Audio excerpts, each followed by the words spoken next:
লাগলে রশিদ নেই, আমার সোনার বাংলা, আমার সোনার বাংলা, রশিদ লাগলে রশিদ নেই, রশিদ লাগলে রশিদ নেই, ইয়াসিনার ফাঁসিদ নেই, ইয়াসিনার ফাঁসিদ নেই, আমার সোনার বাংলা, আমার সোনার বাংলা, আমার সোনার বাংলা, আমার সোনার বাংলা, কোথায় কোথায় বাংলা চাই, কোথায় কোথায় বাংলা চাই, কোথায় বাংলা চাই, কোথায় কোথায় বাংলা চাই, বাংলা কি তোর বাপ দাদা, রশি লাগলে রশি দে,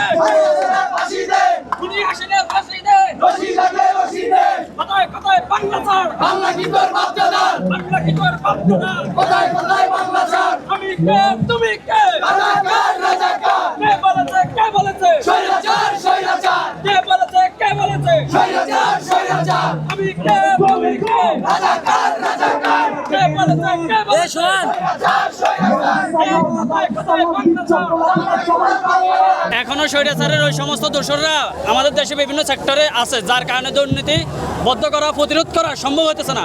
আমরা আশাবাদী অচিরেই ডক্টর ইউনূস সরকারের নেতৃত্বে ওনার থাকা অবস্থাতে আমাদের এই দুর্নীতি এবং যে সমস্ত চাঁদাবাজি আছে এগুলো বদ্ধ করার জন্য ডক্টর ইউনূস এবং প্রশাসন অনেক শক্ত অবস্থানে যাইতেছে।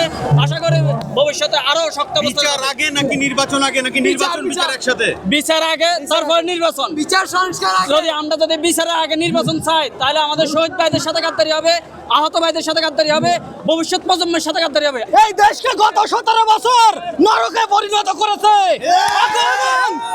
এই জুলাই আন্দোলন, ছাত্র জনতা সবাই একসঙ্গে শেখ হাসিনার পতন ঘটিয়েছে। আমরা আমাদের লাল সবুজের নিশানগুলোকে একটু উঁচিয়ে ধরতে পারি। দক্ষিণা বাতাসে উড়ুক পৃথিবী বিশ্ব এক অকুত ভয় জাতিকে, যারা কোনো রক্তচক্ষু পরোয়া করে না, যারা নিজের অধিকার নিশ্চিতে বুকের তাজা রক্ত ঢেলে দিতে দ্বিতীয়বার চিন্তা করে না। কারণ আমরা 18-19 বছর যাবৎ ভোট নিয়ে যুদ্ধ করেছি।